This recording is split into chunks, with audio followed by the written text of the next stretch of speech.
Auditrices et auditeurs de la grande radio Gandalf, bonsoir. Aujourd'hui, c'est encore l'émission de la Commission centrale de Potal Bantal Fouta Jalon sur l'histoire récente de notre pays. Vous savez que tous les deux mercredis, nous avons une émission à langue française pour nos compatriotes de différentes langues.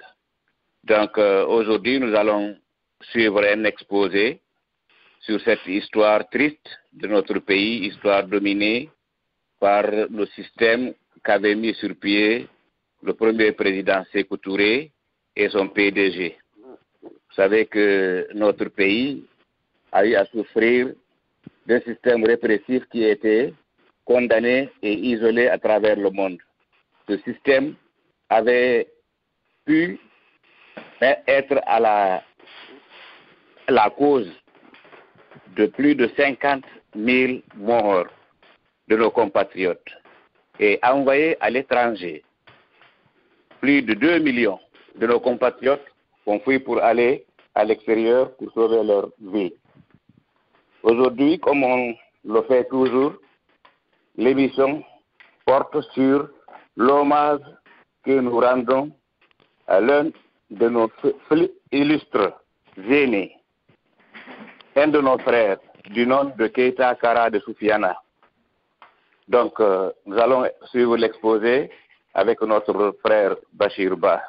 Comme on le fait souvent, après Bachir, nous allons passer la parole au panel de la commission centrale qui va faire ses commentaires et ensuite nous allons encore écouter les commentaires du panel de Radio Gandalf et à la fin nous allons ouvrir le débat. Donc Monsieur Bachir, si vous nous suivez, nous donnons la parole. Merci beaucoup Monsieur Barry et bonsoir à tous ceux qui nous écoutent aujourd'hui, où qu'ils soient dans le monde. Nous saluons leur fidélité et nous sommes très contents de les avoir dans cette discussion historique sur notre pays. Comme l'a dit M. Abdrahman Bari, nous allons faire un hommage à une victime très mal connue, relativement mal connue du régime de Sékou Touré, qui a eu une fin tragique pour les raisons évidentes de prédation que le système du PDG avait a imposé dans notre pays pendant 26 ans et dont les conséquences continuent de sévir et de faire souffrir notre nation. Tout juste pour contextualiser un peu l'hommage que nous allons faire à Keita Kara de Soufiana, je veux prendre deux exemples. L'un est basé sur des rumeurs vérifiées et l'autre sur le contexte qui est la caractéristique même du régime du PDG, dont nous savons que c'était une mafia familiale qui a voulu éliminer tout ce qui pouvait s'opposer à son règne. Mais l'une des caractéristiques très étonnantes discutées à mots couverts chez nous de ce régime de prédation, c'est le recours à l'irrationnel dans ses pratiques politiques. Il est dit que parmi les 4 pendus du 25 janvier 1971, 3 d'entre eux étaient des fils uniques. Et l'un d'entre eux, c'est Keita Kara de Soufiana.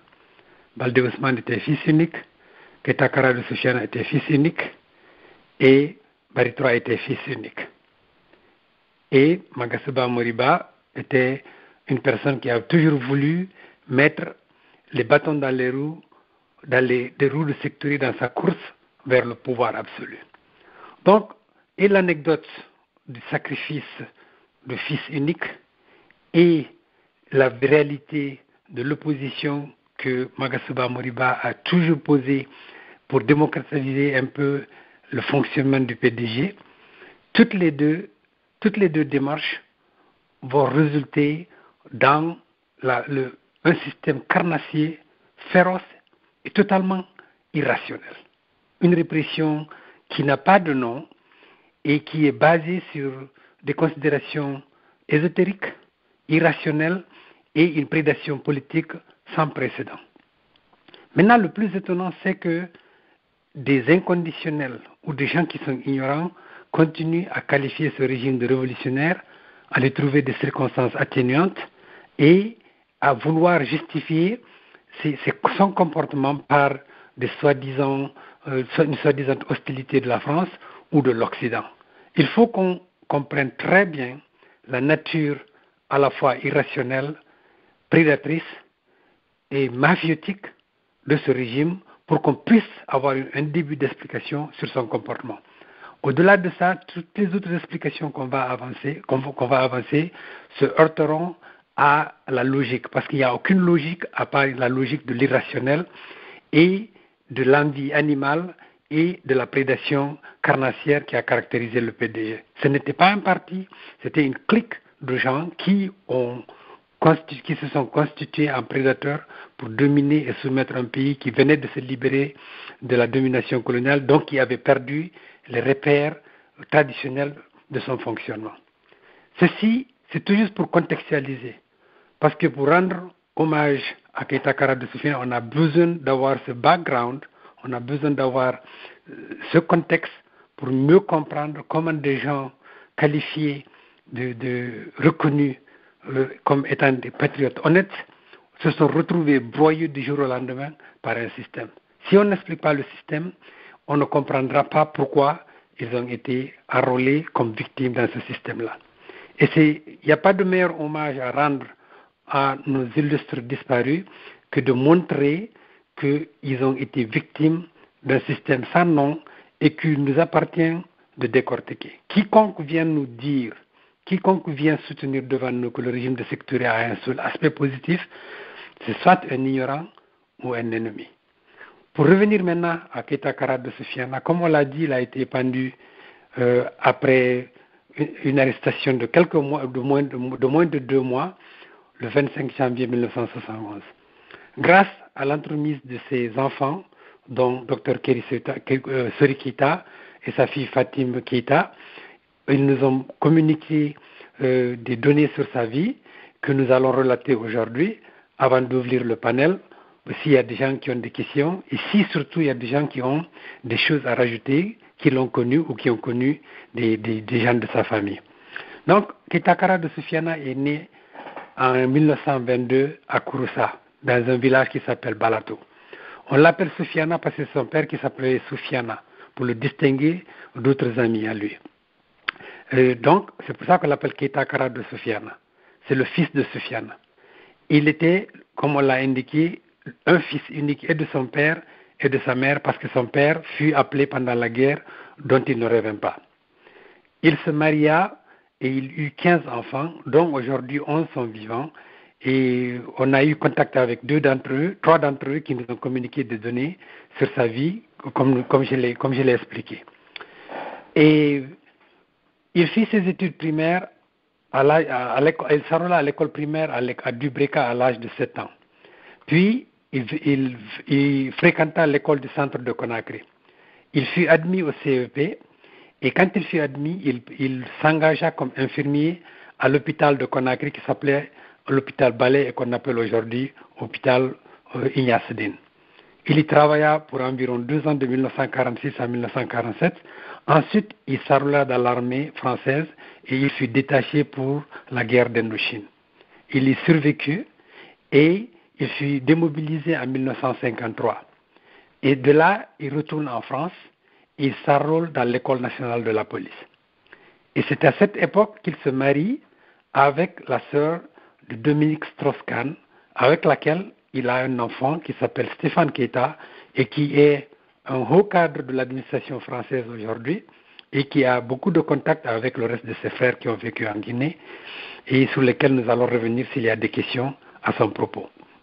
Ensuite, il retourne en Guinée et où il s'était marié avant, il avait eu un autre enfant Et après en 1959, il retourne définitivement en Guinée, il s'installe, et après avoir obtenu son diplôme d'inspecteur de police. Il se présente, comme beaucoup de Guinéens l'ont fait à l'époque, à Sékou Touré pour offrir ses services à la nouvelle nation indépendante dans l'optique de pouvoir bâtir une nation. Donc, il fut employé dans l'administration. De 1960 à 1962, il travaille à la Sûreté nationale. En 1963, il est muté au commissariat du chemin de fer. En 1964, il sert comme commissaire de police à Dalaba et à Pita.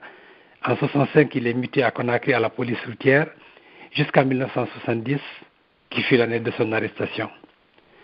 Et beaucoup de gens s'interrogeaient pour savoir pourquoi on a mis 3 ministres qui étaient réputés être des personnalités politiques de la scène politique guinéenne avec un commissaire de police dont on ne connaissait ou auquel on ne connaissait aucune activité politique.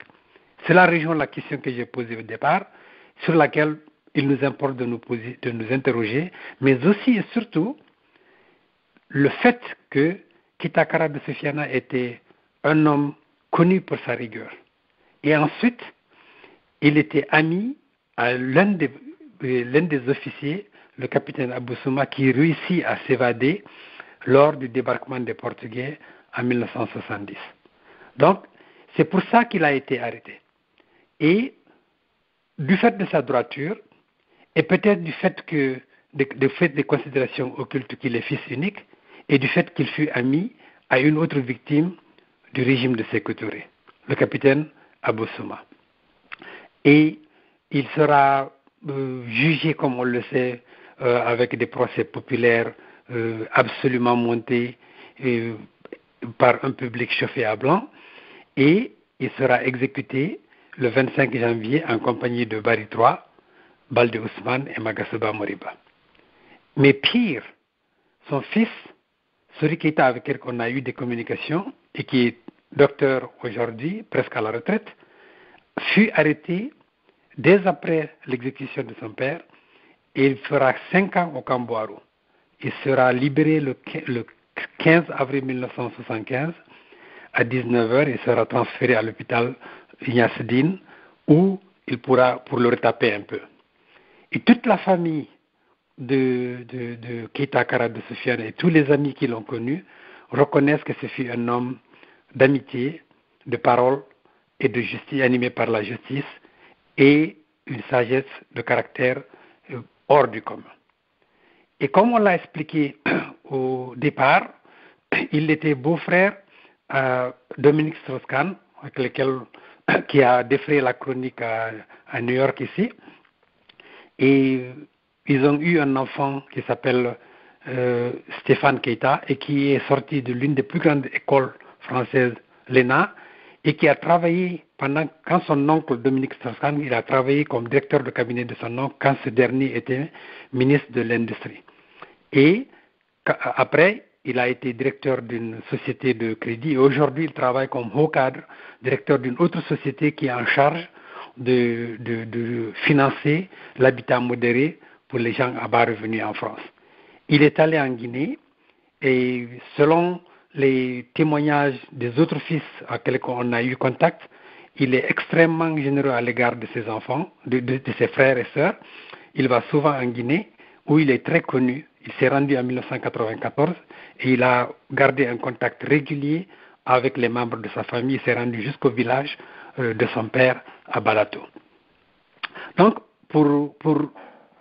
avant de conclure, je voudrais tout juste relater un tout petit peu ce qu'on a reçu comme témoignage de la part de Petit Bari, dont on sait qu'il fut aussi prisonnier et qui était un très proche collaborateur de Sékou Touré parce qu'il était directeur des services de presse de la présidence, mais cela ne l'empêcha pas qu'il fût emprisonné et qui connaît très bien le système guinéen et qui nous a expliqué justement les circonstances dans lesquelles le capitaine Abousouma a réussi à sortir de la Guinée après le débarquement des Portugais en novembre 1970. Donc quand les Portugais, le capitaine Abousouma avait été arrêté avec les Kamang et les Fodeba dans le fameux complot Kamang et Fodeba. Et lors du débarquement, les attaquants arrivèrent au camp. Ils étaient sous le commandement d'un jeune, d'un certain Bari Ibrahima, qui prirent le camp. Les attaquants prirent le camp sans presque de résistance. Diané Lansana était allé au camp pour s'enquérir, mais voyant que la situation était totalement sous le contrôle des attaquants, il s'est faufilé parmi les militaires, mais un des détenus du nom de Yaya Diallo le reconnut, et ainsi que Bala Kamara, qui est un autre ancien ministre, le frère de Lofo Kamara, qui avait été aussi arrêté avec les Kamandjabi et les Fodeba. Les attaquants croyaient avoir vraiment réussi leur coup, et certains proposèrent d'exécuter Diané Lansana dans leur colère. Kamara Bala s'interposa, il dit il doit être jugé, et les attaquants demandèrent des nouvelles de Yawadou, dont ils voulaient faire le président de leur gouvernement provisoire. On leur dit que Yawadou avait été exécuté. Alors certains proposèrent Bala Kamara pour prendre la tête du mouvement. Bala Kamara refusa. Le capitaine Abou Souma, qui était parmi eux, qui était un militaire, interrogea le jeune Ibrahim Bari, qui dirigeait les attaquants du Kambouaro. Il leur dit qui était le responsable de cette attaque. Il leur dit que c'est le capitaine Kerno Diallo. Il lui demanda comment il peut communiquer. Il lui dit, le jeune Bari lui tendit un talkie-walkie et il essaya de l'utiliser pour contacter le capitaine Kerno qui était derrière dans les bateaux, il est dit. Mais le talkie-walkie ne marchait pas. Le capitaine Abou se dirigea alors vers la Mercedes de Diané Lansana et là il entendit Sékou Touré parler. Il était indigné du fait que les assaillants n'avaient pas pris la radio. Il leur dit que le régime règne uniquement par la radio. Le jeune lui répondit que c'était un autre groupe qui était en charge de prendre la radio. Et plus tard, il apparut qu'il s'était heurté à la résistance organisée par les militaires du PAIGC, qui étaient plus aguerris que l'armée guinéenne. Le capitaine Abou Souma, voyant que la radio n'était pas prise et que Sékou Touré était en train de parler, comprit que le coup avait échoué. Il prit une jeep et se rendit chez lui. Et de là, il informa son ami Keita Kara de Soufiana qui l'aida à traverser la frontière avec sa sœur alors qu'il était déguisé en femme. Et après, ce sera une razzia contre la famille du capitaine Souma. On aura l'occasion de revenir sur comment la famille, le village entier du capitaine Souma fut arrêté et comment ses frères furent arrêtés, certains mourir au Kambouaro, et comment lui-même, Sékou Touré, monta des attentats contre lui à l'extérieur, et par une voiture, mais malheureusement il survécut, et il retourna en Guinée, et il mourut quelques années en 1984, je crois. On n'est pas très sûr de la date exacte de sa mort, mais on fera les recherches nécessaires pour retrouver et pour parler de ce brave soldat qui, quand il échappa au régime de Sékou Touré, essaya de monter à l'extérieur un mouvement pour essayer justement de libérer la Guinée du joug du PDG, mais malheureusement il ne réussit pas.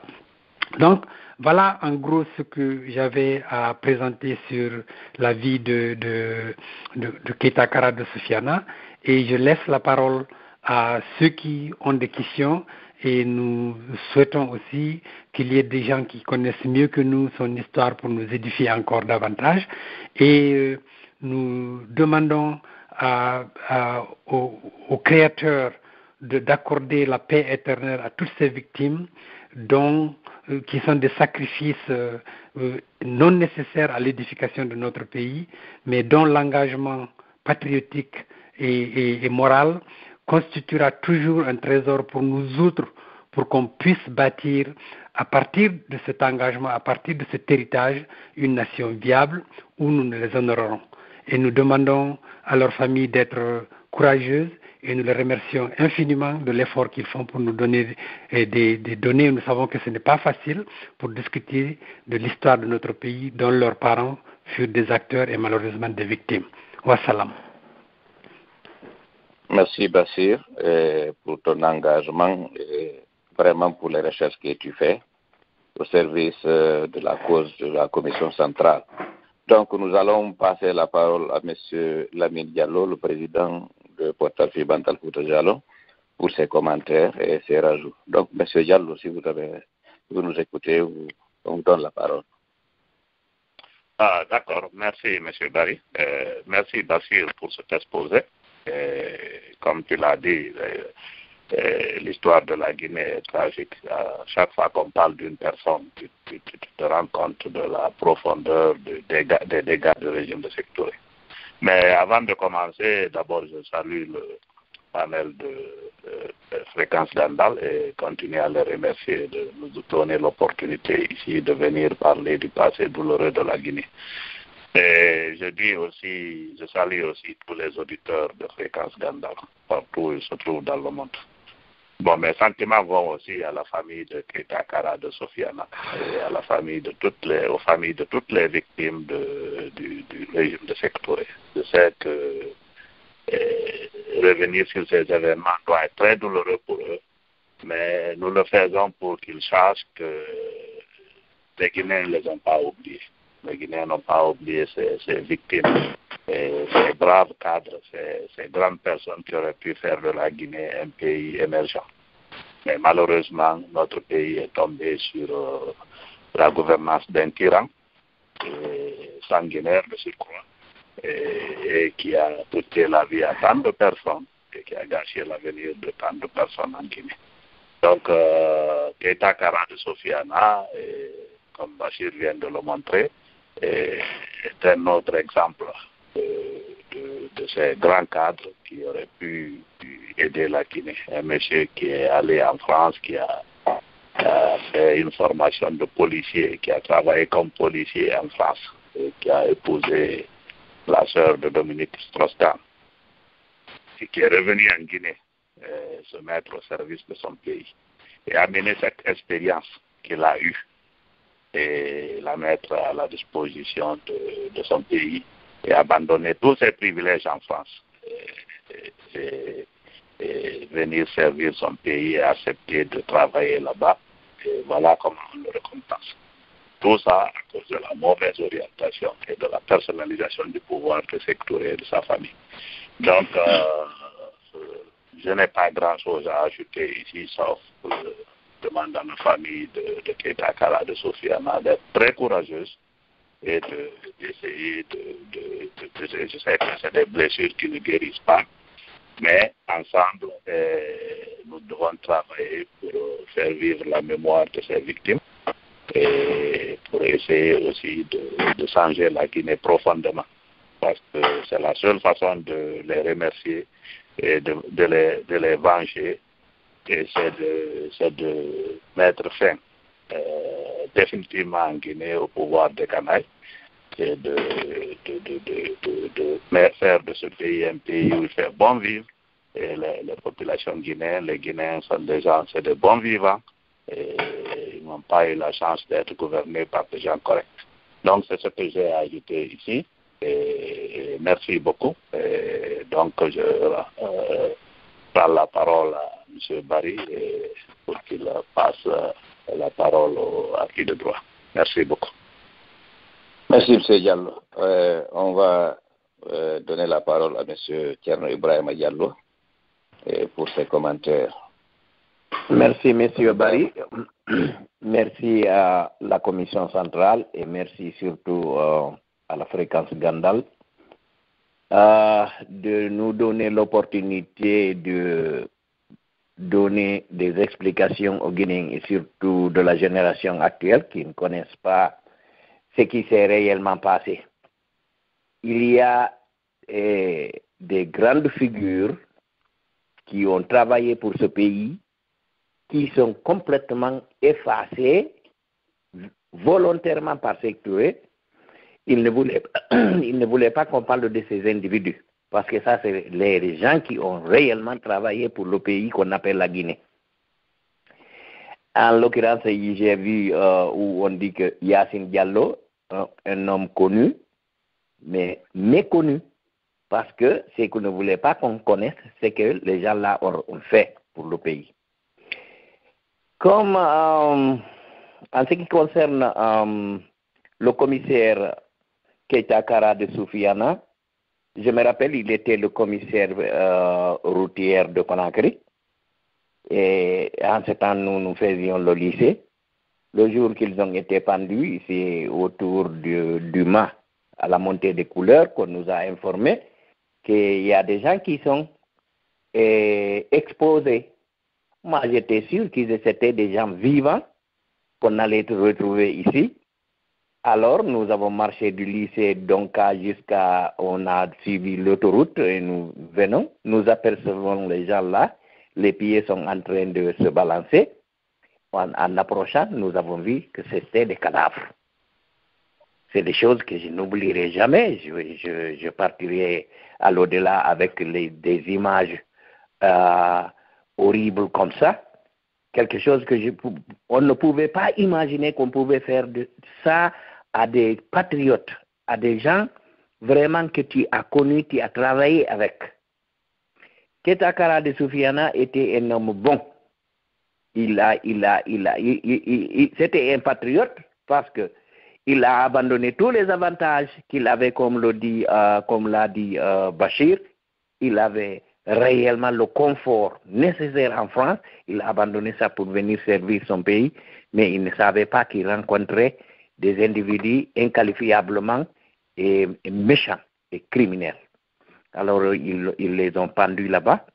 Et ce qui est grave, c'est que ce sont des gens aussi que nous connaissons qui ont souhaité de mettre la corde au cou de ces individus. Les 4 là, ce jour-là, on les a éliminés comme ça à 4 heures du matin. Et c'est des individus aussi que nous connaissons très bien, qui sont allés même au sommet de l'État, qui sont venus vider ce jour-là, il y avait c'était un samedi soir, je crois, non, un dimanche soir, les gens dansaient à la Camaïenne. Alors on est venu vider tout cela, tout cela. Alors lorsque nous allons découvrir toutes ces personnalités qui ont agi comme ça pour exécuter des Guinéens, vraiment nous serons très étonnés. Quand même, il faut reconnaître que le PDG a été extrêmement nocif à notre pays et son chef a été réellement criminel. C'est des gens qui ne pensaient qu'à eux-mêmes. C'est la famille de Sékou Touré et la famille de sa femme. Le reste n'importait pas. Il appelait le peuple, sa propre famille et la famille de sa femme. Donc, nous souhaitons que à ces victimes et qu'il garde un bon coin au paradis pour ces gens-là et que leur famille puisse supporter ces choses-là. Vraiment, nous remercions tout le monde, tous ceux qui nous écoutent, qu'ils sachent que notre objectif est de faire comprendre aux Guinéens ce qui réellement s'est passé, l'histoire de notre pays. Je vous remercie. Thierno Ibrahima Diallo, Bouria. Merci, M. Bouria. Alors, nous allons passer la parole maintenant au panel de la grande radio fréquence Gandol. Donc, M. Sankarela et M. Elhaj Ibrahima, si vous nous entendez, on va vous passer la parole pour vos commentaires.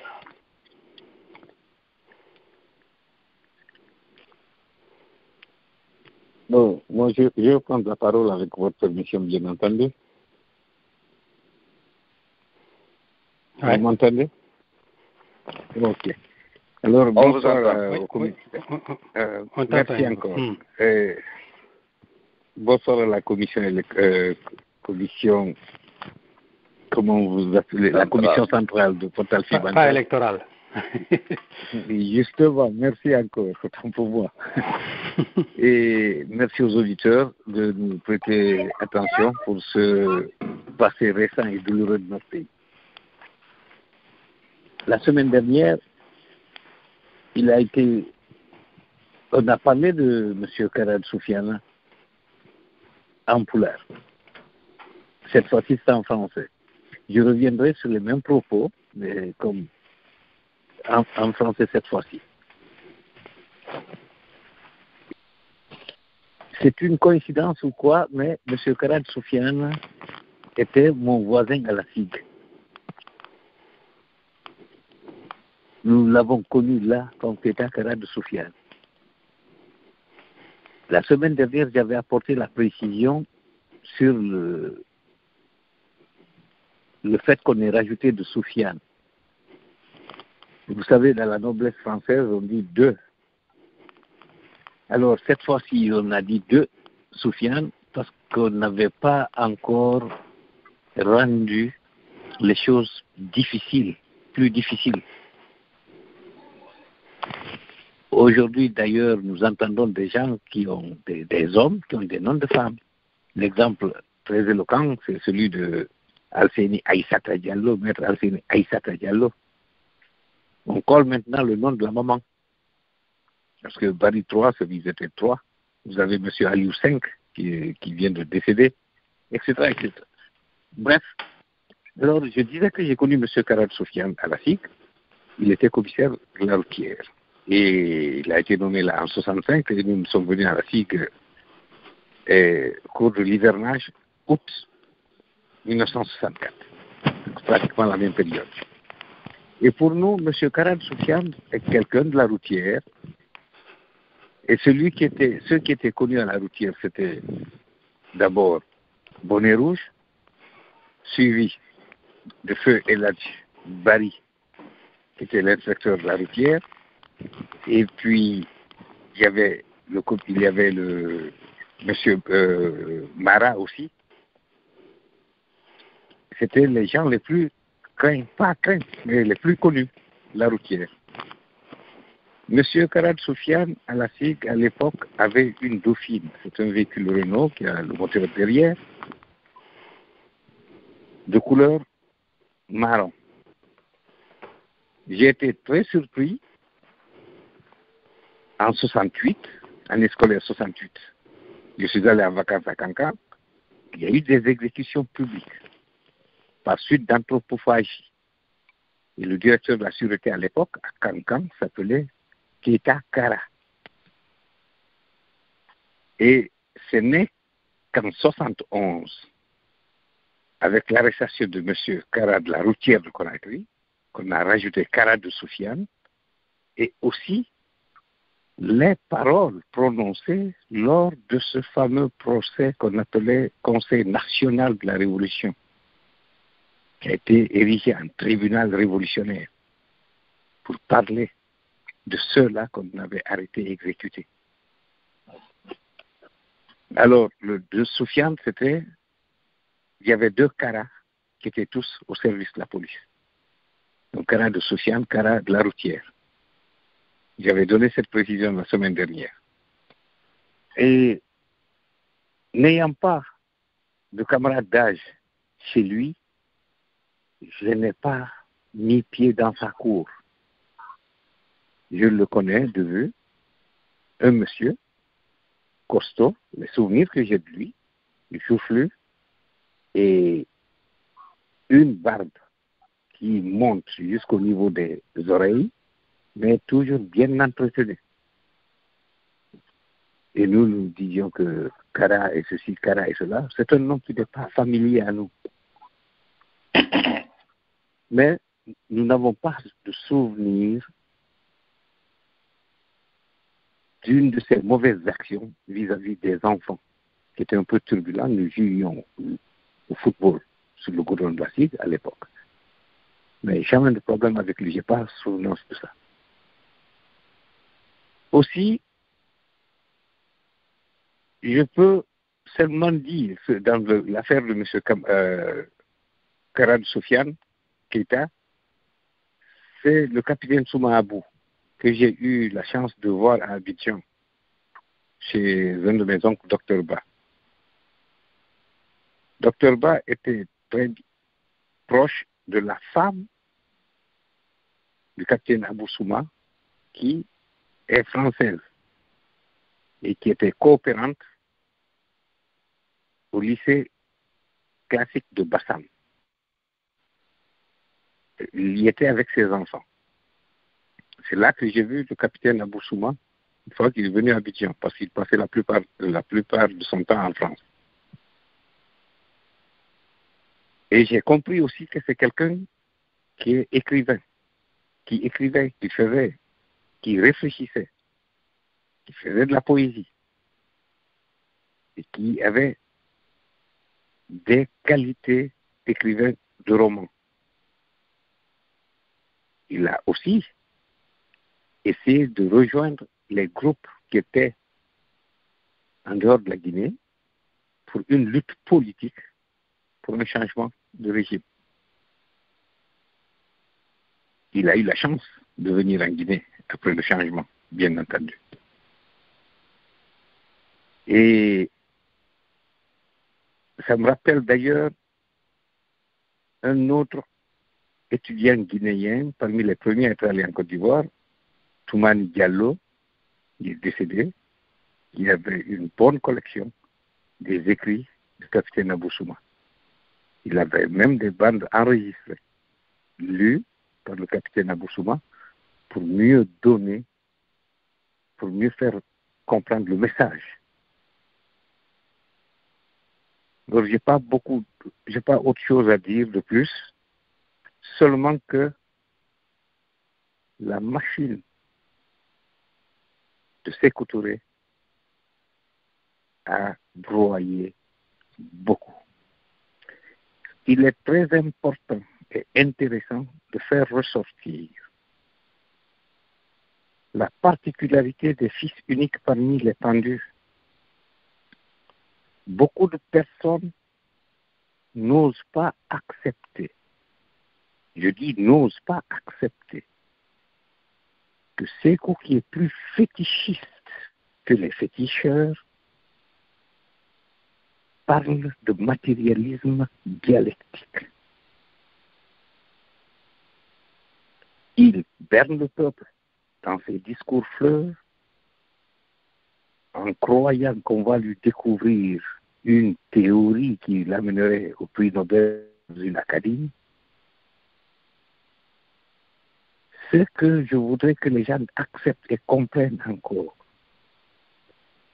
c'est l'illustration qu'Alpha Condé nous a faite, que c'est là où Sékou a laissé la Guinée qu'il va la reprendre. Le clan mafieux est là,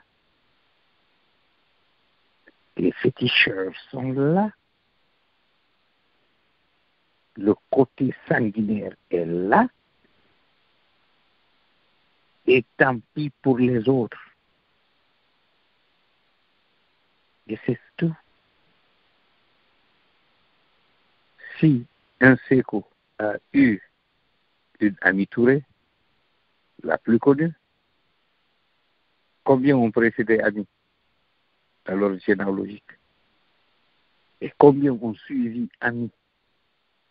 Mohamed Ier, suivi de combien d'autres? On n'en sait point. Mais des gens qui s'accrochent à mourir, des féticheurs de premier ordre, des féticheurs de premier ordre. Je vous remercie.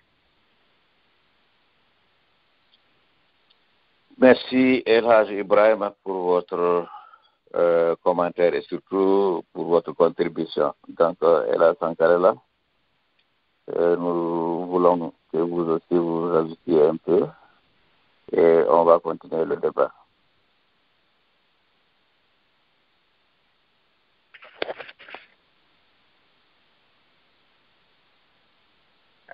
Alors, peut-être qu'il n'est pas prêt.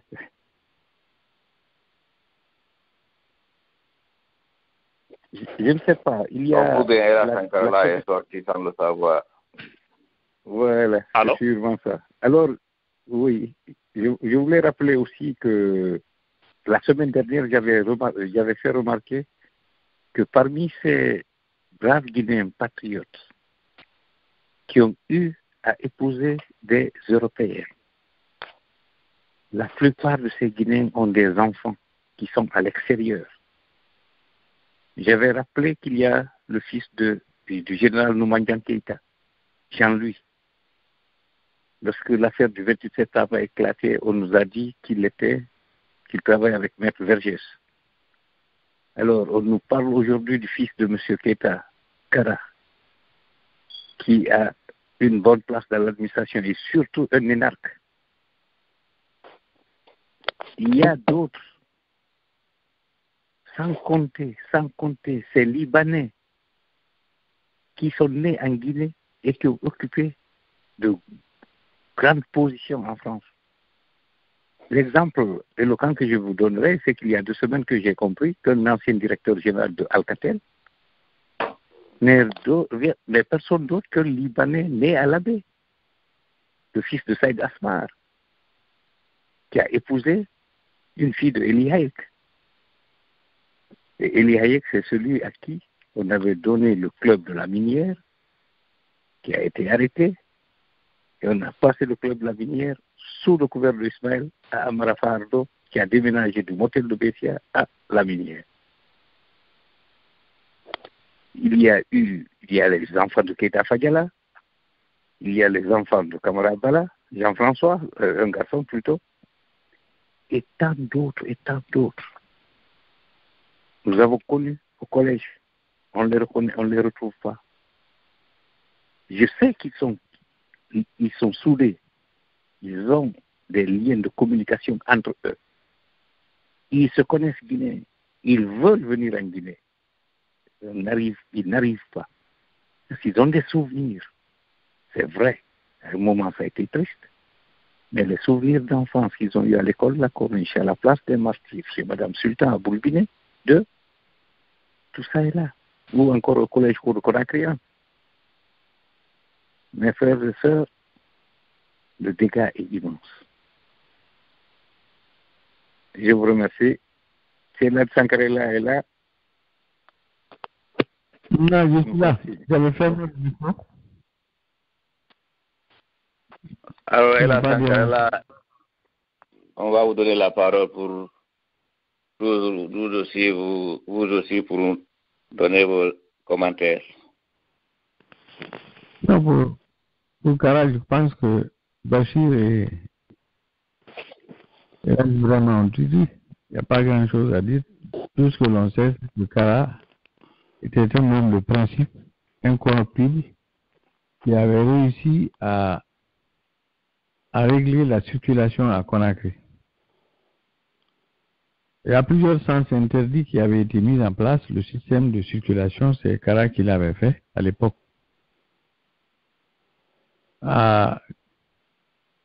Sur l'île de Tombo, c'était déjà fait par les Français avant de partir, avant l'indépendance. Mais il y avait des imperfections qu'il a remis en ordre. Et dans la banlieue, il n'y avait pas de sens interdit, rien, puisque les routes venaient d'être faites pour certains lieux, surtout entre Madina et Dixine. C'est lui qui avait mis de l'ordre là-dedans. Il y avait des taxis, des vieux taxis, qui circulaient à Conakry, surtout. À l'époque, les véhicules soviétiques qui avaient été importés, qui avaient été transformés en taxis, ils faisaient des dégâts. Alors, il avait réussi à mettre de l'ordre dans tout ça. C'est ce que je retiens le plus de lui. Et comme l'a dit Elhadji Ibrahima Racine, il était là, très aimable. Un homme très aimable, grand et élégant. C'est tout ce qu'on peut dire. Nous revenons au plateau. S'il y a des gens qui veulent poser des questions, c'est le bon moment. Il n'est pas dit de parler en français obligatoirement. Vous pouvez parler dans les autres langues, on traduira et on répondra en français et dans la langue que vous choisirez. Je crois que c'est la meilleure façon. Ouais. Oui, Bachir. Alors, Pour commencer, fala landade on wawi landade woni haala wo haala jaborte ko haala ko faladande ɗon wayla kadi ka portore ɓaydi on tini ko feƴƴi leydi ni ko leydi men ndi naafi leñol tuma nokkure tum ɗon ɓen on jaara.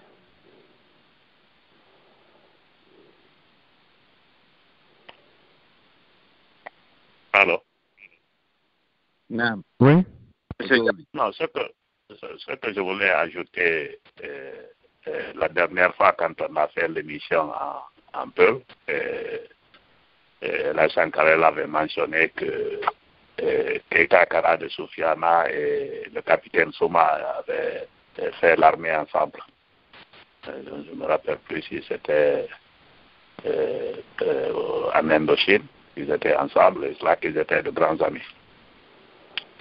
Je mentionnerai encore que nous devons toujours nous rappeler que les Guinéens qui sont venus débarquer ce jour à Conakry avec les Portugais, bien que leur mission n'a pas réussi, nous devons les considérer comme des héros.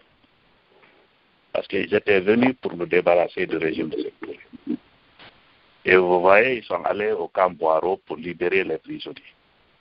Et pratiquement, ils n'ont pas tué les gens là-bas. Alors qu'ils auraient pu liquider tous les gardes qu'ils avaient trouvés là.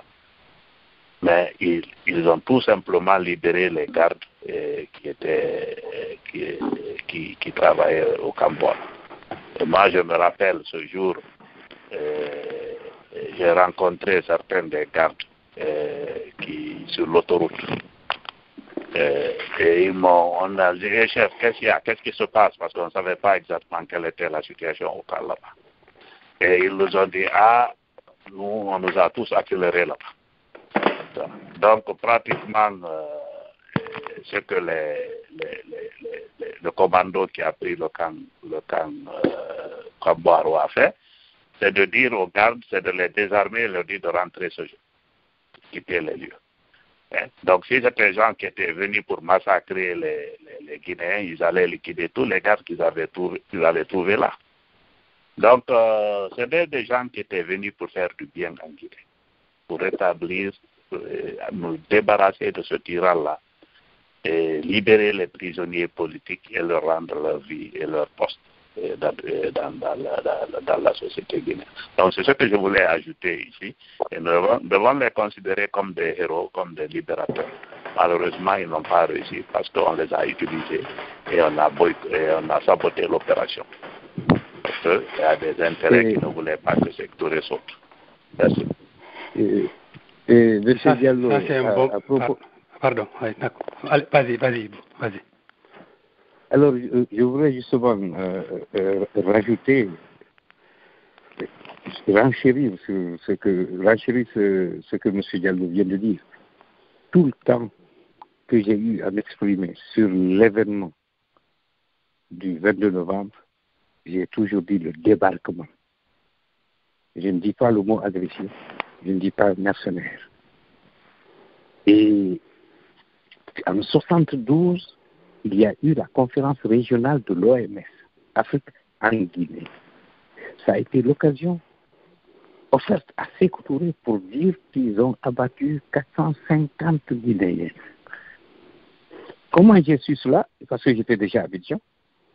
C'est parce que le correspondant du journal Le Monde Afrique de l'Ouest, et côté Abidjan, c'était Michel Decrène, qui était un ami de Dr Ba. Alors j'ai vu ces deux discuter à Cocody chez Dr Ba. Dr Ba a dit que c'est pas vrai, il n'y a pas cela. Et Michel Decrène était à Conakry. Et c'était un ami de Sékou aussi.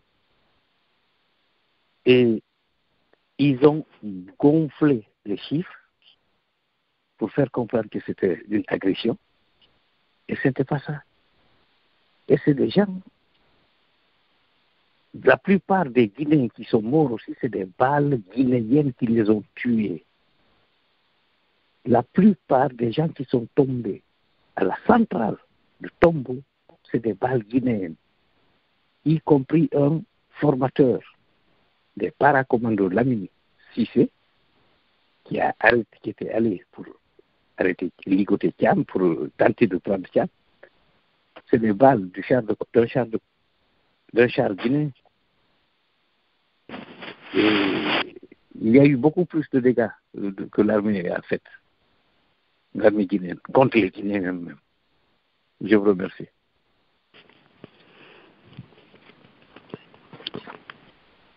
Ça, c'est un point extrêmement important que nous devons faire comprendre à nos parents, que ces gens qui ont débarqué, c'était des héros.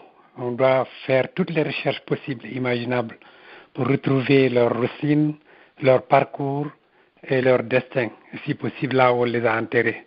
Parce que c'est des gens qui, même s'ils n'ont pas triomphé, ont prouvé être capables de mourir pour la patrie.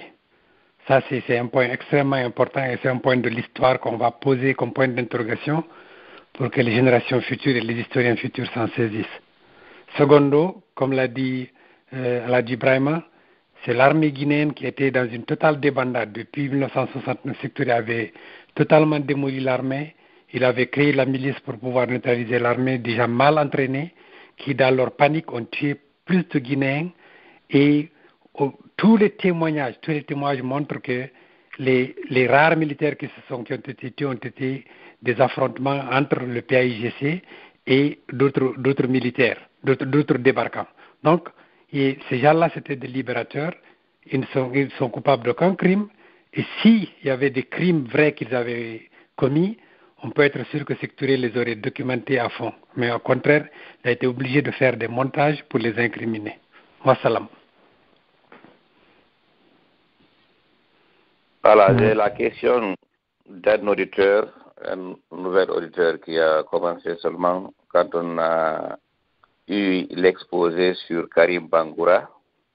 Il m'a dit de garder son nom pour le moment. Mais il a posé une question. Il m'a dit de transmettre cette question au panel aujourd'hui. Il dit qu'il écoute souvent des propagandistes du PDG présenter Sékou Touré comme étant le garant, en tout cas celui qui a gardé l'économie de notre pays, de la Guinée. Donc, il voudrait savoir pourquoi alors l'acharnement de Sékou Touré a gardé le pouvoir absolu. C'est la question qu'il m'a posée. Il m'a demandé de poser aujourd'hui. Je voudrais que vous aidiez à répondre à cette question. Est-ce que je peux? Allez-y. Oui. Moi, je pense que Sékou a cherché à garder le pouvoir, tout simplement, non pas pour faire quelque chose de bien pour le pays, mais vous savez que quand il écoute les djélis qui vantent les anciens rois et les choses, et en parlant des mystères et des choses, il a voulu se faire un Mansa qui a gardé le pouvoir pendant longtemps, et surtout qu'il avait une haine viscérale contre certains de ses concurrents. Et c'est la raison qu'il a voulu garder le pouvoir pour lui seul, et lui et sa famille. Moi, c'est ce que je crois.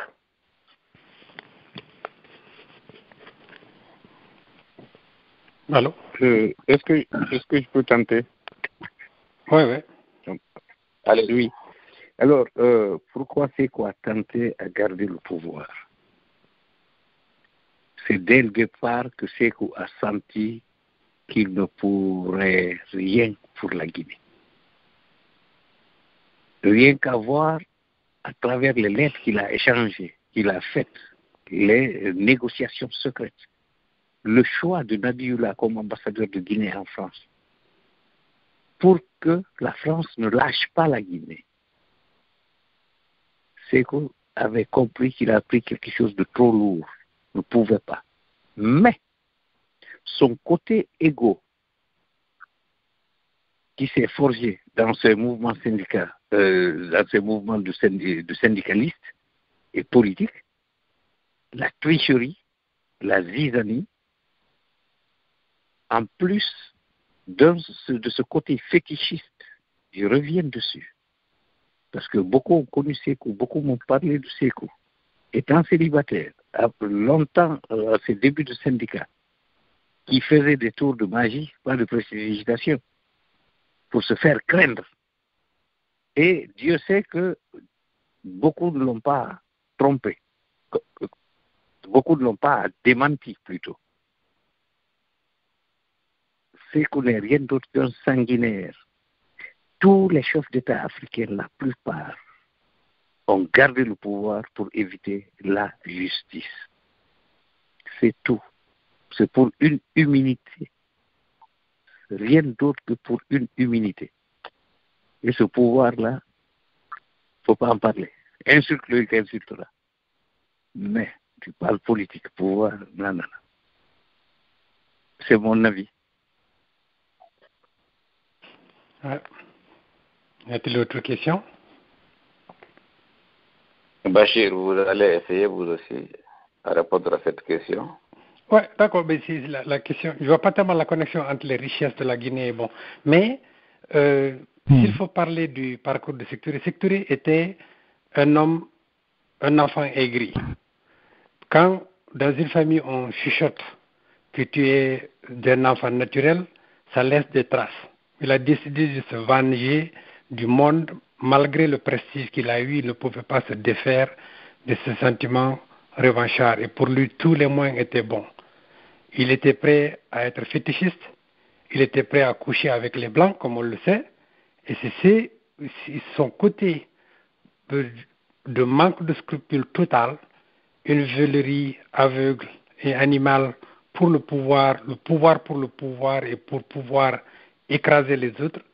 Ceux qui ont eu la chance de faire des études, ceux qui ont épousé les femmes qu'il a convoitées, qu'il n'a pas eues, ceux dont on dit qu'ils sont issus des familles influentes de l'époque, tous ceux-là, il les a passés aux armes, un à un, avec méthode, avec détermination et sans relâche, comme un prédateur organisé. Donc, c'est ça la nature de l'homme.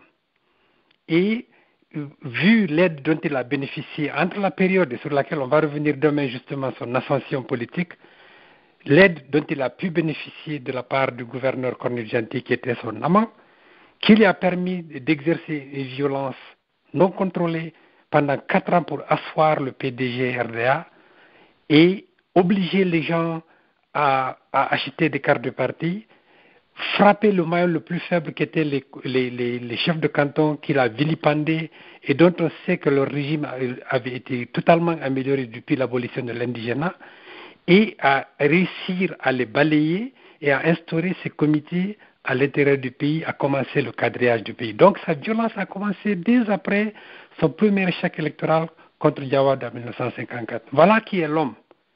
Donc, c'était pas un présidentiable, c'était pas un président, c'était un homme qui voulait le pouvoir pour se venger du monde. Voilà une description succincte, mais demain on reviendra encore plus sur ces détails parce qu'on parlera de son ascension politique avec la complicité d'un gouverneur colonial qui l'a favorisé et qui a fermé les yeux sur ses agissements criminels. Merci. Ok. On va prendre un auditeur qui veut certainement ajouter quelque chose. 7497. Jarande radio min mi faala andude Alpha Condé Sékou Touré comme ɓuri bonde andi ɓay mi andal e fof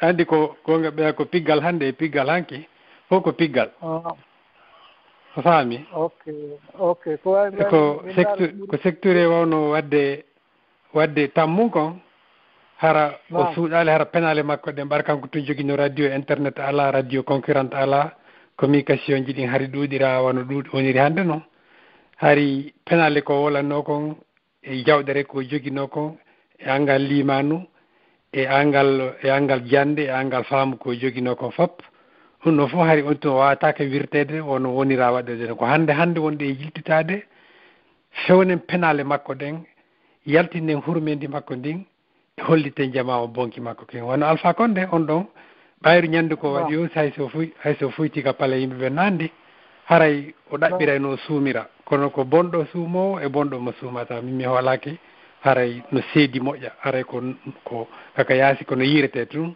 haray seedinirte wassalam. Je vais traduire cette question d'abord en français et puis vous allez répondre en français, Bachir. Voilà, l'auditeur demande quelle est la différence, de faire une comparaison entre Sékou Touré et Alpha Condé, leur gouvernance, leur violence sur la Guinée. Donc, Bachir, vous allez répondre en français maintenant. D'accord, la réponse succincte est que c'est la question, on pose la question de savoir les mots d'hier et les mots d'aujourd'hui. C'est toujours des mots, c'est toujours des souffrances, c'est toujours de criminels, mais la différence de méthodologie et le contexte étant différent, effectivement, les méthodes changent. Mais l'objectif est le même, c'est de faire souffrir le Guinéen qu'on garantit du pouvoir absolu. Sékou Touré, lui, il pouvait mentir effrontément, il avait le monopole de la radio, il n'avait personne pour le contredire, et il s'était emparé d'une cause noble qui est la dignité africaine. On a fait son cheval de bataille pour écraser des gens. Tous ses adversaires n'avaient pas la voix au chapitre. Donc, il a pu faire ce qu'il a pu faire sans payer trop de dégâts. Mais aujourd'hui, Alpha Condé, vu les moyens de communication qu'on a, ses agissements sont dénoncés au jour le jour. On voit ces tares apparaissent à la télévision, tout le monde les voit, tout le monde les enregistre, tout le monde se les passe. Donc il est obligé de faire un peu plus attention, mais l'intention est la même, c'est de garder le pouvoir jusqu'à la fin de la mort, jusqu'à la mort, en faisant comme garantie la misère des Guinéens. C'est la même nature, ce ne sont que les méthodologies qui changent. Merci. Ok, no lutti hunde wotere kadi komi mi faala andude kadi mi nani ɗon maka ɗo hari o jombano ka o jombuno ko ɗum kanko e portojo o siko kanko wonno gorko mais siko kanko wonno debbo ko ɗum ɗon tun hara. Ok. Alors la question encore qu'il pose, c'est de demander, il a entendu qu'il y a eu des relations entre le gouverneur Pierre Cornuzanti et Sékou Touré. Il voudrait savoir maintenant qui jouait le rôle de femme et qui jouait le rôle d'homme. D'abord, il n'y avait pas de mariage homosexuel à l'époque. E hari on tuma on homosexuel tiggindirta goɗɗo anda ko honno ɓe wondirno tigi on ɓaari on tuma hari ɗum koko suuɗete ko hande won ɗum sugu ɗum wona wolede donc en anda tigi détail ji ɗin kono noon hiɗen andi oya wallitike mo bere ko wawi laamu makko ngu fof ko wonɗon ko fof o supporte secteur on keedi ɗon de e nder en ɓurta yewde ɗum kadi e nder portoɓe ko gaña ɗon koye nder den duuɓi nayyi yimɓe wulure e temeɗɗo joyi warawa ko portoɓe ɗiɗo gaña ɗulle ko badroɓe attaqueɓe ha hande portojo memaka ɗon koko secteur inta ko révolutionnaire fop. Ok, allez en français.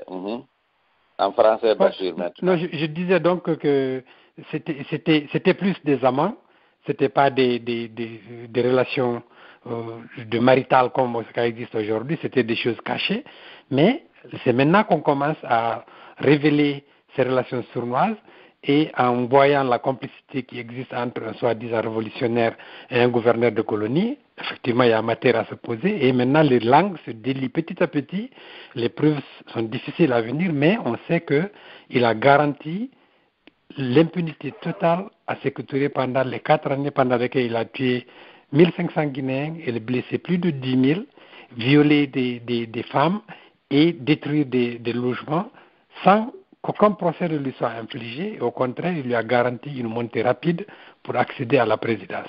Et comme exemple, le gars qui se dit révolutionnaire, sur ces 1500 personnes tuées et les milliers et des milliers de personnes attaquées, il n'y avait que 2 Français et ces Français ont été l'objet d'attaques par des badauds. Merci. Et que Bachir, avant de lui redonner la parole, je voudrais que vous nous disiez, alors, quelles sont les sources sur les relations extramaritales entre Sékou Touré et Pierre Cornuzanti? Parce que je crois qu'il y a eu des livres publiés dans ce sens-là qui en ont parlé. Pouvez-vous nous citer quelques-uns de ces livres? Les livres les plus connus, il y a Pierre Chalian qui a écrit Les carnets secrets de la colonisation, un livre très très fouillé pour tous ceux qui l'écoutent peuvent l'acheter et le lire parce que ça donne des détails énormes sur la décolonisation et le processus. C'est un document historique inestimable. Et c'est dans ce document que moi, en lisant sur le website de mon frère, j'ai vu il a fait allusion au rapport homosexuel entre Sékou Touré et des Français. Donc Cornuzanti. Il n'y avait pas que Cornuzanti d'ailleurs. Il y avait un journaliste, Pierre Etchougaray, et puis un autre pharmacien, que tout le monde le chuchotait à Conakry. Bon, les gens qui étaient au courant de ça, parce qu'on sait que dans nos sociétés, c'est des sujets tabous. Et ce n'est que maintenant que, même si tu vas chez nos parents dans le village, tu leur dis qu'un homme peut coucher avec un homme, ils vont te prendre pour un fou, certains encore. Donc, c'était des sujets tabous. Et la deuxième source qui a été beaucoup plus documentée, c'est André Levine. André Levine a fait une thèse de doctorat d'État d'histoire sur la vie de Sékou Touré. Ces 2 tomes et des milliers de pages présentés à l'université d'Aix-en-Provence avant sa mort. Donc c'est une thèse de recherche sérieuse. Et là, il a confirmé effectivement, il a dit que Sékou Touré c'était un noceur. On l'appelait Coco Belleuil avec Fodéba. Et Nabioula, c'était des noceurs à Paris invétérés. Et il a confirmé par Mamadou Dia, l'ancien Premier ministre du Sénégal, que Cornu Gentil c'était un homosexuel. Et leur rapport était très suspect avec Sékou Touré. Et le même André Levine a expliqué l'autre source sur laquelle on peut s'appuyer sans compter, qui est très documentée, c'est que l'animosité que Sékou Touré vouait à Diallo Telli était le fait que Diallo Telli, qui était le directeur de cabinet adjoint de Cornu Gentil à Dakar, était au courant des visites que Sékou Touré faisait la nuit chez Cornu Gentil pour avoir de l'argent et pour rester avec lui. Voilà les sources principales qu'on a aujourd'hui. Mais on va continuer à creuser. On a beaucoup de nos parents maintenant. Quand on leur jette l'idée maintenant, ça ramène à leur esprit l'idée qu'effectivement, c'est possible, ils ont vu des comportements suspects qu'ils ne pouvaient pas imaginer être des relations homosexuelles ou des comportements homosexuels à l'époque. Merci. Et puis, cet ex-ambassadeur de France en Guinée, André Lavelle, dont vous parlez, il était un proche de Sékou Touré. Très proche de Sékou Touré. Son livre d'ailleurs, dans beaucoup, bien que ce soit une thèse de recherche, montre beaucoup de causes favorables, mais bon, vu que c'est une recherche, c'est les données qui dirigent la recherche, ce n'est pas les opinions. C'est pour ça qu'il a mentionné ces trucs qu'il a trouvés dans ses recherches et dans des témoignages de personnes. Et puis, je voudrais rajouter là toujours la première source que vous avez annoncée, Claude Charère, qui a écrit Carnet secret de la décolonisation. Ouais. Et lorsque le général de Gaulle a fait sa tournée africaine en 1958, l'étape de Conakry n'était pas prévue. Exactement. C'est d'Abidjan-Dakar qui était prévu. Cornu Gentil a fait des mains et des pieds pour que le général s'arrête à Conakry. À un moment, il semble que le général de Gaulle aurait dit « Monsieur Gentil, vous n'allez pas me dire quand même que vous êtes le nègre de la Guinée ?» C'est ça, c'est ce que je voulais rajouter. Ça, c'est secret. Effectivement. Oui. Donc, vous ne pensez pas... Ok, M. Diallo, allez-y. Oui, effectivement, en lisant le livre Focard parle, Focard fait allusion d'ailleurs à cela, parce que Cornu Gentil insistait beaucoup auprès de Gaulle pour faire avancer la carrière de Sékou Touré. Alors, dans son livre Focard parle, effectivement, ce que El Hadji Ibrahima vient de dire est confirmé dans ce livre. Je conseille aux gens d'aller lire ce livre-là. Et après le passage de Gaulle à Conakry et le discours de Sékou Touré, De Gaulle était très furieux contre Cornu Gentil parce qu'il a compris la manœuvre de Cornu Gentil. Donc, quand ils sont retournés en France, il a nommé Cornu Gentil comme ministre des PTB. Alors, Cornu Gentil n'était pas content du poste, mais De Gaulle l'a fait pour le punir. Et donc, partout, Cornu Gentil répétait à tout celui qui voulait l'entendre que lui, les PTT, c'est pas ce qu'il lui faut, les PTT, c'est pas ce qu'il me faut. Alors, De Gaulle a entendu que Cornu Gentil, on est venu rapporter à De Gaulle que Cornu Gentil se plaignait que les PTT, c'est pas ce qu'il lui faut et tout ça. Alors, il l'a appelé dans son bureau. Il a convoqué, il a dit bon, j'ai appris que monsieur le ministre n'est pas content des PTT. Bon, alors je vous en débarrasse. Comme ça qu'il a foutu Cornu Gentil à la porte. Et en sortant du bureau de Gaulle, le bureau de Jacques Focard était adjacent au bureau de Gaulle. Et il est allé s'arrêter au bureau devant Focard et il a dit il m'a foutu à la porte. Voilà. Donc tout ça c'est relaté dans le livre de choses de Jacques Focard parle. Donc c'est très bien d'aller lire ça, de se documenter. Effectivement, les rapports entre Sékou Touré et Cornu Gentil sont extrêmement suspects. Et d'ailleurs, dans notre émission sur Karim Bangoura ici,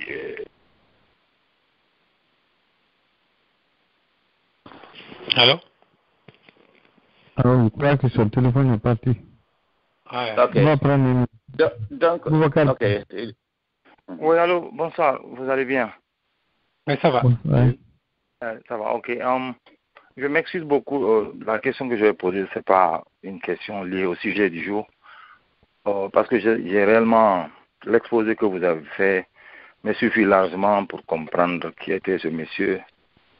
Et en réalité, je sais que tous ceux qui ont été assassinés dans le régime de Sékou, ils ont tous été accusés. Donc, je sais que vous allez juste expliquer comment les choses se sont passées, mais nous savons déjà à l'avance que c'est des innocents, que c'est des complots montés sur eux pour qu'ils puissent être arrêtés et exécutés parce qu'ils étaient un peu considérés par Sékou comme des menaces et qu'ils étaient sur son chemin.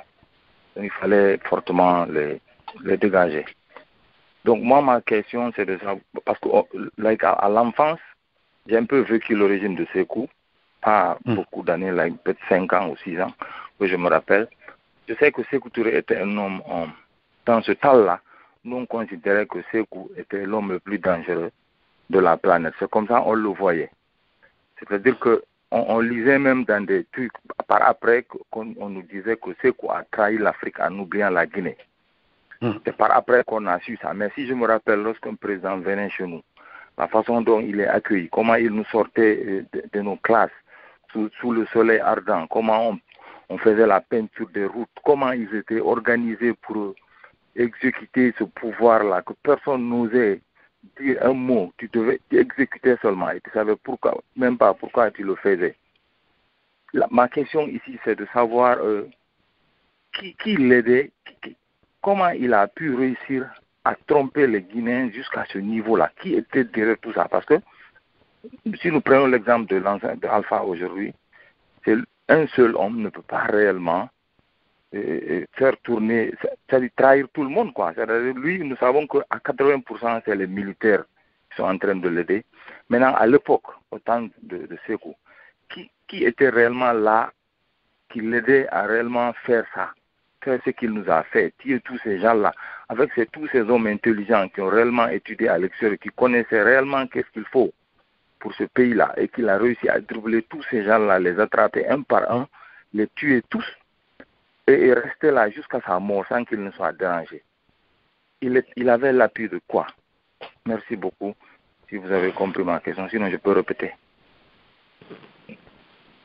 Non, on a compris, c'est effectivement un sujet bateau. Il faut comprendre comment les systèmes totalitaires s'installent et comment après ils marchent. C'est une question essentielle que tu poses, elle est extrêmement importante, très lourde, mais quand d'abord le contexte historique. Le contexte historique est que c'est l'indépendance. Les Africains voulaient tellement être indépendants que les adversaires de Sékou Touré ont dit que bon, on sait qu'on est opposés à lui, mais il y a une contradiction majeure qui est là, qui est le départ de l'occupant étranger.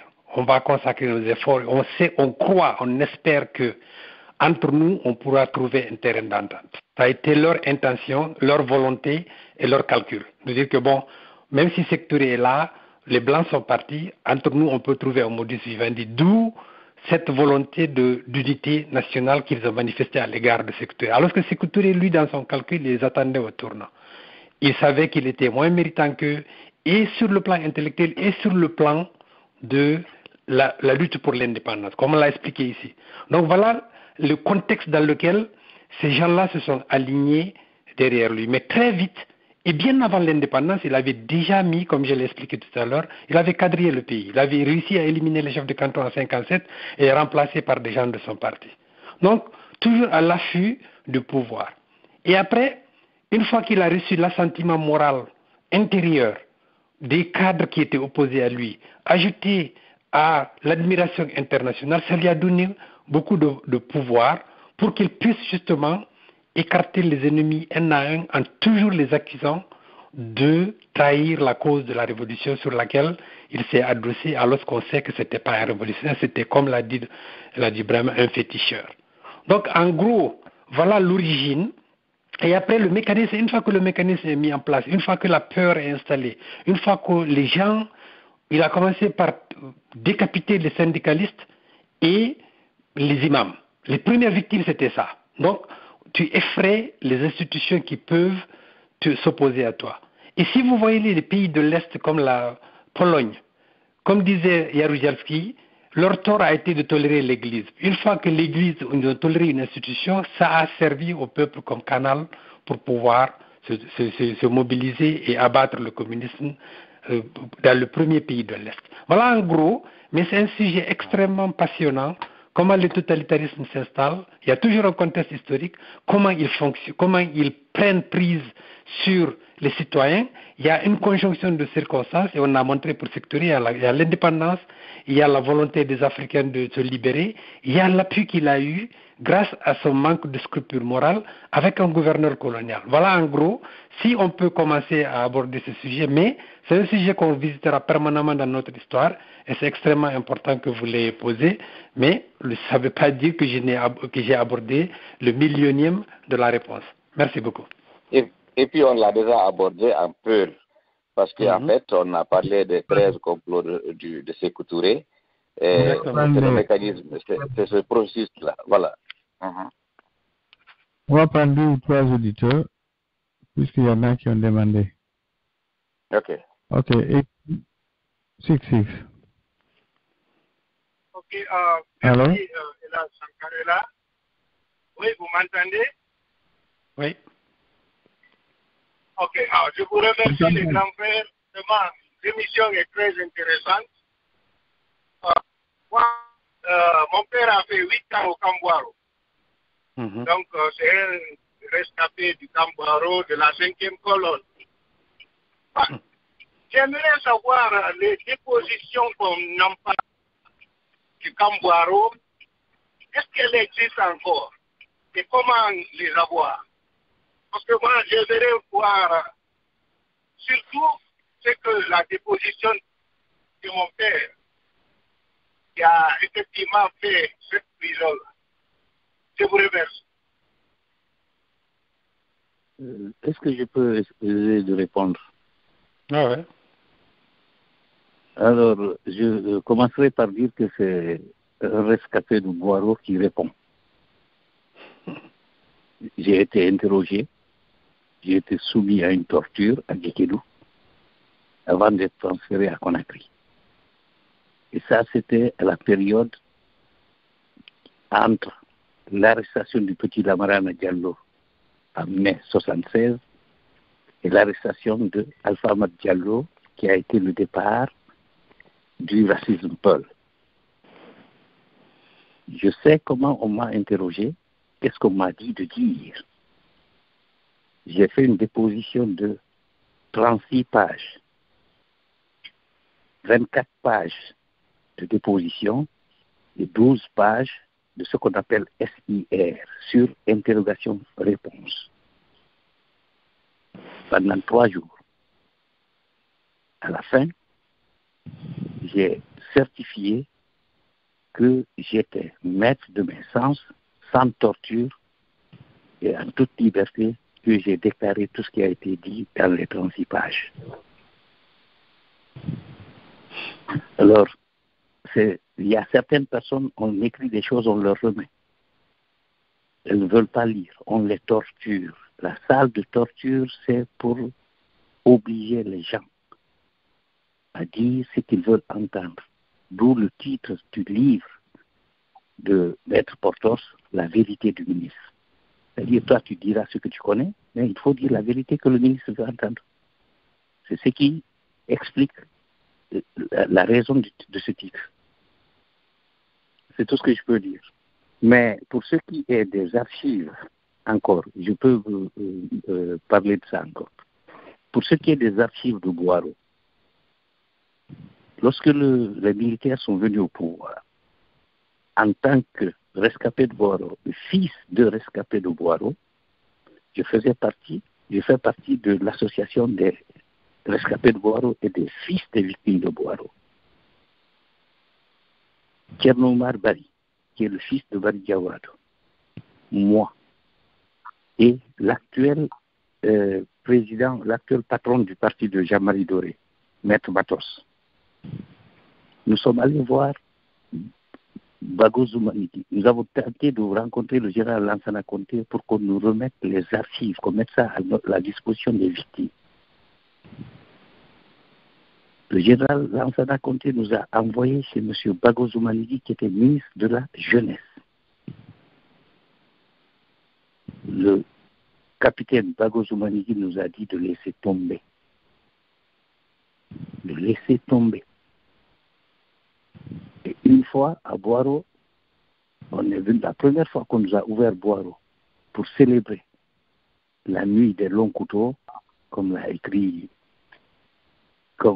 j'ai oublié le nom de l'auteur, on a ouvert le bureau du Siaka. Nous avons commencé à regarder des archives.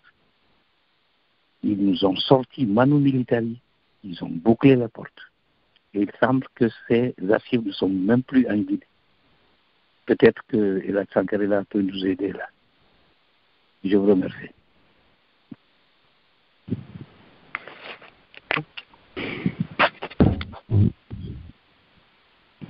Ok, c'est réel, mais les archives existent. Il y a une partie des archives qui se trouve à la Bibliothèque nationale de France. Les archives ont été vendues. Une commission avait été mise en place pour faire un livre blanc sur ce qui s'est passé au Camp Boiro. Et les dossiers avaient été remis à l'époque à cette commission. Et par la suite, ils ont bloqué la commission, mais il se trouvait que certains parmi eux avaient réussi à soustiller les archives et les ont amenés en France. Il y avait également des enregistrements à la radio nationale.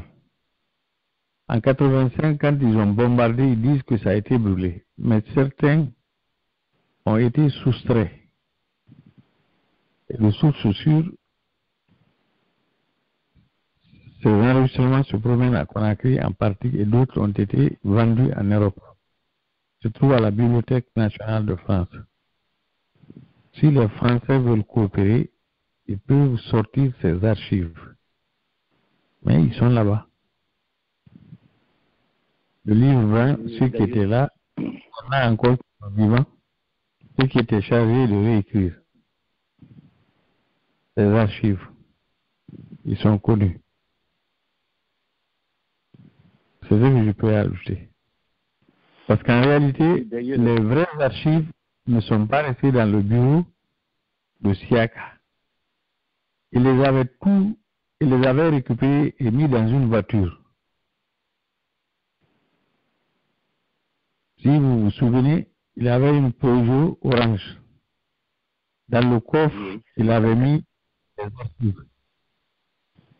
Et quand on l'a arrêté, parce qu'il n'était pas question de l'arrêter, quand ils ont voulu faire le contre-coup, ils l'ont arrêté, les dossiers étaient là-dedans. Les gens ont récupéré ces dossiers, et ce sont ces dossiers-là qui devaient être utilisés pour faire le livre blanc. Les dossiers existent. Les enregistrements existent. Mais il faut s'organiser pour récupérer les enregistrements. Les anciens de la radio nationale, ils ont une partie des archives, des copies. Celui qui enregistrait a été tué froidement.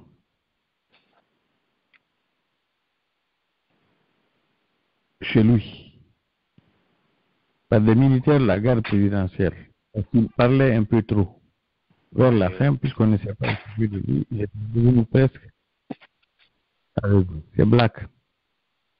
C'est Black Jai. Il est mort célibataire.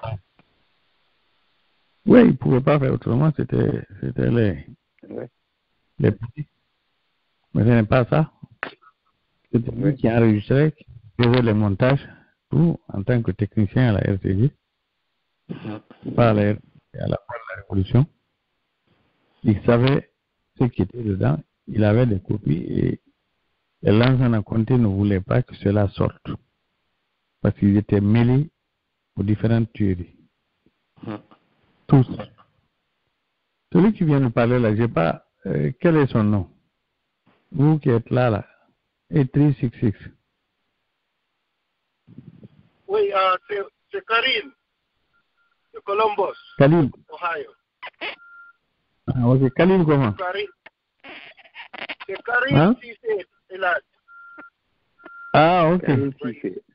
C'est Karim Cissé, Elad. Ok. Ah, ok, parce que tu es éloigné des choses. Tu dois connaître ton père. Oui, mon père, c'est Mamadou Alfaso de l'Abbé, communément appelé Sopol. Ah, mais non, Johnny. Non, j'ai compris maintenant. Ok, monsieur Sopol, maintenant, monsieur Sopol, Yanni, en première année, quelques mois. Voilà, bien sûr, c'est lui-même. École du centre. Voilà. Ok. Non, je n'avais pas compris. Je n'avais pas reconnu. Puisque tu parlais loin du téléphone. On en parlera. Ok. D'accord. Okay. Ah, non, c'est bon que... tout juste une précision rapide, là, au moins, nous donnons... Sankarla et Ibu, nous donnons le gars qui a enregistré les trucs, là, qu'on était que Black on était. Black Ndiaye. Black Ndiaye. Quand on a une édition, déposition, je dis. Oh, lui, le technicien, l'enregistrement et le montage. D'accord. C'était le directeur des studios. Ah, d'accord. Il a été exécuté. Ils l'ont tué chez lui. Ah, lui et le cabinet étaient tués de la même manière. Non, après 85. Après 85. C'est après 85, bien après. C'est-à-dire qu'il commençait à parler un peu trop. Parce qu'il était devenu un peu dérangé, quoi. On l'avait mis à la retraite forcée. Pour lui, il n'a pas été récompensé par Lansana Conté. D'accord. Il habite l'immeuble, là, comment on appelle, les 15 étages. En face, les jumelles de Bouibiné. Voilà. Les 11 étages. On accuse un policier qui habitait avec lui là-bas, qui aurait envoyé les jeunes de la garde présidentielle. Ce sont les jeunes de la garde présidentielle qui sont venus l'étrangler. Parce que à la fin, il était devenu aveugle. Il a vu tellement de choses qu'il est devenu aveugle. Ouais. Les tortures, on dit que c'est ce qu'il a rendu aveugle. Très bien. Et il est dans la bouteille. Ah, de bonnes informations à garder. On les connaît. Ils sont morts dans des conditions exécrables. Ceux qui sont restés. Les autres se promènent encore. Ils sont connus. C'est le cas de Madifi Ndiané. Et le cas de Madifi Ndiané. Il y a d'autres gendarmes et autres qui sont à la retraite. Oui. Il y a un autre, la Fofana, qui était le régisseur. Voilà, Allah Ibrahima le connaît. Lui, il est mort complètement. Fofana pareil, comme musique kaka là-bas. Pareil. Il vit toujours, hein? Oui. Ok, on prend un dernier auditeur. Merci beaucoup, Elad Sankarela. Vraiment, c'est Ding City, toujours l'homme de la frontière du nord-est des États-Unis et du Canada profond. Vraiment, à vous entendre, c'est vraiment pathétique. Parce que quand j'ai entendu Elad Ibrahima, le doyen, expliquer son histoire, Midandi, c'est un peu, il a brossé. Mais honnêtement, ces émissions-là nous font revivre beaucoup de choses. Et c'est très important. On remercie le Tout-Puissant Allah de vous avoir donné la vie encore, vous tous qui sont les témoins oculaires de beaucoup de choses aujourd'hui qui sont en train de nous édifier. Et je sais que l'histoire retiendra cette grande émission, cette grande radio, Radio Gandal. parce que c'est très important dans la vie. Et le grand frère Abdurrahman, il connaît un peu nous, où on est né chez nous, et il a été témoin, parce qu'il est un de nos grands frères, il a été témoin de beaucoup de choses qui sont passées chez nous pratiquement. Et le grand frère Lamine, il connaît parce qu'il connaît la famille, encore la grande famille. Donc, pour moi, je ne fais que vous remercier et nous resterons éternellement reconnaissants parce que c'est la réalité, la vérité. Tu sais, la vérité est très facile d'être comprise. Que tu refuses de reconnaître la vérité et la vérité est toujours la vérité. Donc, pour nous qui sommes victimes, ce n'est pas les propagandistes qui se promènent dans toutes les radios qui essaient de faire changer l'histoire ou bien croire que la vérité est sur leur côté seulement. Ça ne marchera pas. Moi, ma question maintenant, c'est quoi? D'après votre expérience, est-ce que, je ne dis pas parce que je sais qu'il y a beaucoup d'entre vous, le grand frère Abdurrahman, il a fait des études dans les pays de l'Est, je ne parle pas d'eux, je vois, on connaît, il y a beaucoup de gens comme Madifine que vous avez parlé, ils ont été, et si tu veux, ils ont fait des stages, on sait ce sort de stages. Aujourd'hui, les Damaro, aujourd'hui qui ont étudié dans les pays de l'Est, qui nous parlent toujours de la manipulation, c'est des livres de manipulation, eux ils lisent. Est-ce que selon vous, parce que le peuple de Guinée a été très traumatisé, selon vous, est-ce que les conditions sont réunies actuellement avec toute la manipulation que ces gens utilisent encore? Ils croient que nous sommes dans les années 60, 58. Est-ce que le peuple de Guinée est si tu veux, mûr ou bien les conditions sont réunies pour changer la donne en Guinée? Parce que vraiment, maintenant, on sent que la jeunesse se mobilise.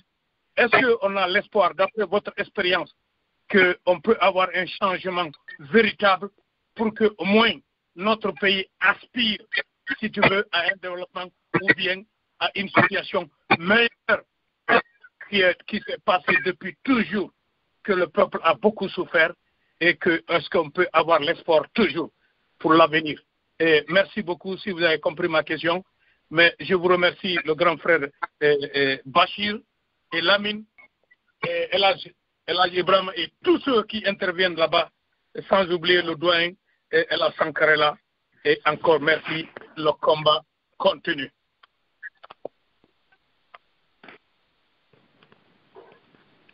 Ok, je pense qu'il n'y a pas grand-chose à dire. Et... Ouais, je crois qu'on va sur une question aujourd'hui. Une question bateau, mais bon. Abdurrahman Bari, effectivement, moi j'ai fait des études en Union soviétique. Vraiment, ce qu'il dit, c'est vrai. Mais le PDG avait tenté, vers les années 80, ils avaient tenté d'envoyer, ils ont envoyé des enfants. Presque tous les membres du bureau politique, du comité central et certains ministres avaient envoyé leurs fils pour étudier en Union soviétique et dans les pays de l'Est dans le but de venir continuer. Et il y en a encore, nous les connaissons tels que Gouressi Kondé, qui était envoyé, effectivement, c'était pour venir, qui a étudié là-bas, effectivement, qui a fait des études sur la police, ce qu'ils appellent la sécurité. Mais malheureusement pour eux, heureusement pour la Guinée, presque tous ces enfants qui étaient envoyés là-bas n'ont pas pu terminer leurs études, ils ont été renvoyés. Ceux qui sont restés et qui ont terminé les études, ils sont revenus. Il y avait déjà le CMRN qui n'a pas voulu les accepter, même dans l'armée. Je connais des exemples, je ne vais pas les dire, mais c'est pour vous dire quand même que leur intention n'a pas pu se réaliser. Maintenant, il faut que nous soyons vigilants. Et c'est la raison pour laquelle nous avons ces émissions-là. Donc, Bachir, je crois que vous allez vous aussi répondre à la question et ensuite clore notre émission d'aujourd'hui.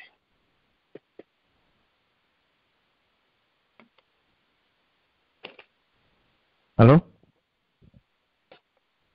Si vous suivez? Allô? Vous m'entendez? Oui. Bachir. Oui.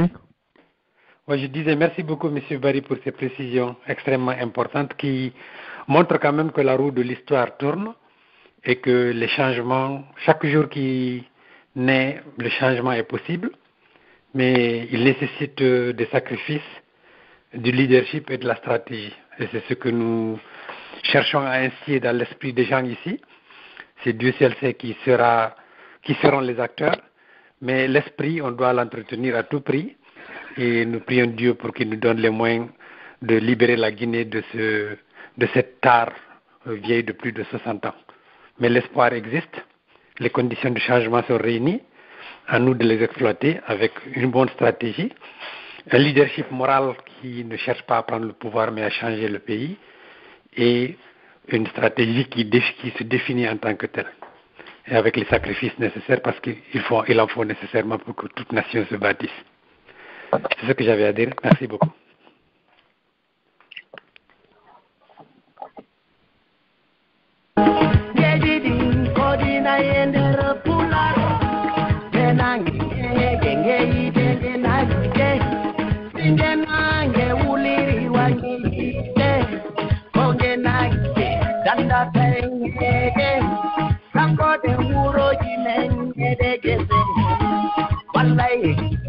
Ender galaral alle alle alle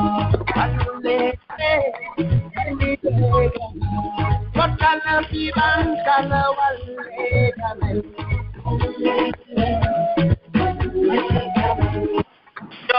joman kone ya balame sura me yindi tayu